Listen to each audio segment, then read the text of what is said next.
Hello, everyone. This is Calvin Russell, CEO and founder of 850 Club Credit. Hope everyone's doing well today. Today, we're going to talk about why is it so difficult to get this $7,500 tax credit if you have electric vehicles? All right, well, up to $7,500 because it's a $4,000 credit as well too. We'll talk about as well too. So let's just go straight into it. So for those who don't know, the Biden administration passed not too long ago the Inflation Reduction Act that was signed on August 16th, and they created a tax credit for consumers to buy new electric vehicles. Okay, and don't worry, you can buy used as well too. We'll kind of talk about that in a second.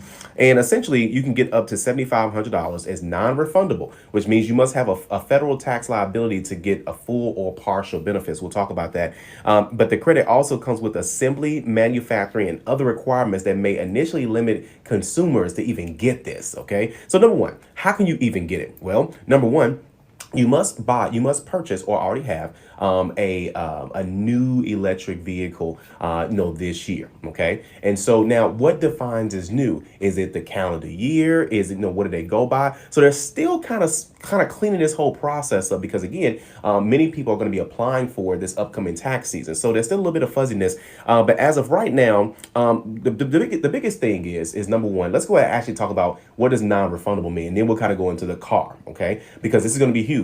So essentially, you must already have a tax liability. A tax liability is essentially when you file your taxes and then everything is done and you see that you actually owe money. Okay, it can be on the state level, it can be on the federal level. Either way, you owe money in general. Okay, because you just filed your taxes. Now, and if you have an electric vehicle that you purchased brand new and the parts and the batteries was assembled or at least partially assembled in the United States of America, we'll dive into that a little bit later.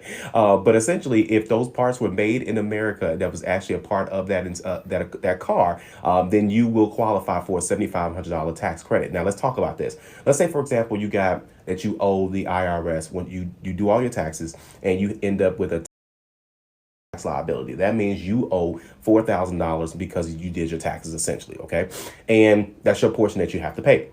Typically, you would just pay that, right? But now, if you have a vehicle that qualifies, that's a new vehicle, a new electrical vehicle that qualifies, then you would get $7,500 towards that $4,000. So now that $7,500 comes in. It pays off essentially the $4,000. Now, what happens to that other $3,500 is non-refundable. So that means it does not go to you. Okay, so that means if you would essentially, the only way you can get that entire $7,500, let's say for example you owe $10,000 in taxes, right? You would get the full $7,500, and then the rest would be on you, which is the $2,500 left to pay. Does that make sense? So essentially, if there's money left over, or essentially if the tax credit is more than what you owe, you don't get that. That's the short version. Okay, so that's one of the things that a lot of the people don't like as well. All right, so then the next thing that was really going to be was a bit more difficult is the actual car. Okay, so one, there's two requirements for the car itself. One carries requirements for sourcing of the car's batteries critical minerals, because some of those are not made in the United States. Okay, number two,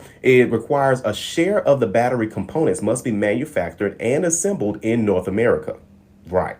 Consumers lose half of the credit's value, 37.50, if one of those requirements isn't met. Okay, so let's say, for example, because of course there's a lot more electric companies that are out there. It's not just Tesla, right? But now everybody's kind of rolling out, their electrical vehicles.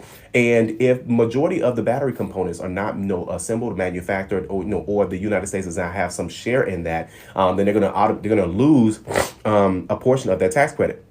Now, if you get none of those, if the battery is not assembled here, not manufactured, and if the United States has nothing to do with the process in any way, shape, or form, then there's a possibility you may not even get the tax credit at all. Okay. Then the next piece is, a lot of people ask, well, what if it's a pre-owned vehicle because I can't afford to have, a newer vehicle? Well, here's the problem with that is that there's a cost factor as well too. So the Inflation Reduction Act created a credit for previously owned clean vehicles worth up to $4,000. Now that's going to start in 2023. Okay, and then of course I'm not sure if they're going to let you apply for it in 2023 and let you apply it for 2022, but that seems to be the language. The tax break comes with some restrictions, like a $25,000 cap on the sticker price. So now if you buy a used electrical vehicle, it cannot be more than 25,000. And the lower income caps for consumers as well too. So you must be making a certain amount of money as well too. But these do not carry the manufacturing and assembly requirements. So they don't care about the battery in any way, shape, or form. It's a used vehicle. If the income qualifies, the car qualifies,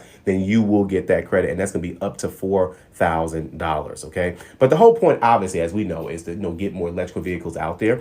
In Chicago, they've already started using electrical buses as well too. So I mean, this is a big deal. It looks if this is going to be a major change in climate. As we can see, this random stuff is happening. Snow crabs are of course a lot less because the water is a little bit warmer. All these things are affecting how we do certain things. So we'll see what the role that this plays in, and we'll see if there's other tax credits or benefits to getting these electrical vehicles, obviously outside of just putting gas in them, right, like we used to like we currently do, right? But either way, if you guys like this video, like it, you want to share it, and as always, be sure to subscribe, as we have nothing but great content well on the way. Thank you guys so much. Have a great day.